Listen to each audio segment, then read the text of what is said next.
বন্ধুরা, এই মুহূর্তে ভারতের বায়ুসেনা এমন একটি প্রকাশ করেছে যে প্রকাশের পরে আপনারা বিশ্বাসই করবেন না যে পুরো বিশ্ব অবাক হয়ে গেছে এটাকে দেখে। ভারত মাত্র ৩৬ মাসের মধ্যে ফ্রান্স আর আমেরিকার মতো দেশকে তো পিছনে ফেলে দিয়েছে। ভারত অস্ত্রের ক্ষেত্রে মাত্র ৩৬ মাসেই এমন একটি উপলব্ধিকে অর্জন করেছে যে উপলব্ধি থেকে অর্জন করা আমেরিকা বা ফ্রান্স, যে উপলব্ধিকে অর্জন করতে আমেরিকা বা ফ্রান্স ছাড়া এটা ছাড়া অন্য কোনো দেশগুলো ১২০ মাসেরও বেশি সময় লাগে।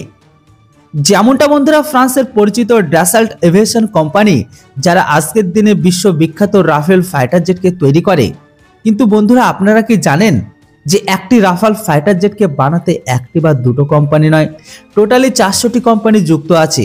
মানে একটি রাফেল ফাইটার জেটের জন্য ৪০০টি কোম্পানি মিলে সেই ফাইটার জেটের পার্টসকে তৈরি করে।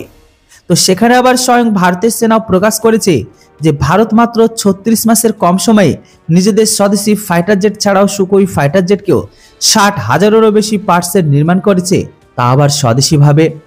বায়ুসেনা জানিয়ে দিয়েছে যে বদল হওয়া পরিবেশে বিদেশি কোম্পানির ওপর কখনোই আর ভরসা করা যায় না। ঠিক এই জন্যই ভারত বড় পরিমাণে না শুধু স্বদেশি অস্ত্রের উপর কাজ করছে, বরং সেই সমস্ত পার্টসগুলোকে ভারত স্বদেশিভাবে তৈরি করছে। তো আমি আপনাদের এখানে বলে দিই যে ভারত মাত্র ৩ বছরের মধ্যে স্বদেশীকরণের যে উপলব্ধিকে অর্জন করেছে, সেই উপলব্ধিকে আমেরিকা বা ফ্রান্স বা অন্য কোনো দেশ ১০ বছরের মধ্যে কেউ অর্জন করতে পারেনি। সেখানে আবার ভারত ৬০,০০০-এরও বেশি অস্ত্রের পার্টসকে ভারত স্বদেশীভাবে তৈরি করে দেখিয়ে দিয়েছে। তবে এর সাথে সাথে গোটা বিশ্বে ভারত একটি কিন্তু কীর্তিমানকেও রচনা করেছে।